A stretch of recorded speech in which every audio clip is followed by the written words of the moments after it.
Guys ഇന്നത്തെ ഒരു വാട്ടായിട്ട് കണ്ടാലോ. അപ്പോൾ രാവിലെ നല്ല ചെറിയ പ്രസ് പത്തിരിയും പിന്നെ കുറച്ച് കടലക്കറിയായിരുന്നു കേട്ടോ. 3 പത്തിരും കുറേ കടലക്കറി കൊടുത്തിട്ട് ഞാൻ അങ്ങനെ കഴിച്ചു ഗായ്സ്.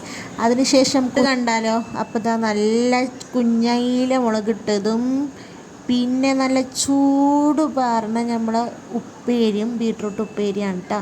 പിന്നെ നമ്മളെ കുഞ്ഞയില പൊരിച്ചതും കേട്ടോ. നല്ല അടിപൊളിയായിട്ട് നല്ല മസാല ഒക്കെ തേച്ചിട്ട് പൊരിച്ചതാണ് ഗായ്സ്. നല്ല അടിപൊളി. പിന്നെ നമ്മളെ ചോറുണ്ട്. പിന്നെ രാവിലത്തെ കടലക്കറി ഇല്ല, അത് ഞാൻ ഒന്ന് വറ്റിച്ചിട്ട് അതിങ്ങനെ ഉണ്ടാക്കിയിട്ടുണ്ട്.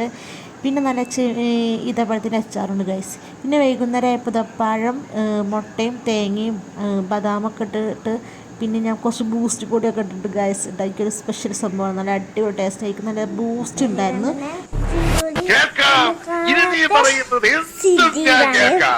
My God. Sentimental and psychological move. എന്തായാലും താൻ ഇത്രയൊക്കെ പറഞ്ഞ സ്ഥിതിക്ക് ഞാൻ അങ്ങനെ പറ്റില്ലെന്ന് പറയും.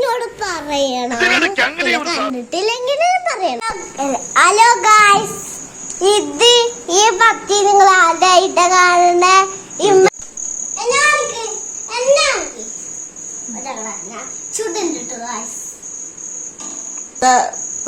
കോയിൽ പത്തിരിയാണ് അവൾ ഉണ്ടാക്കാൻ പോകുന്നത് ഗൈസ്.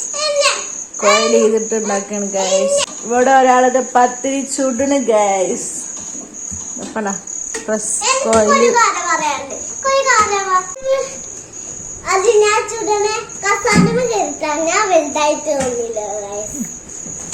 കോയിൽ ചെയ്ത് പറ്റിയ പത്തിരിയാണ് ഗൈസ്. നല്ല കണ്ടോ, നല്ല വാട്ടതിരി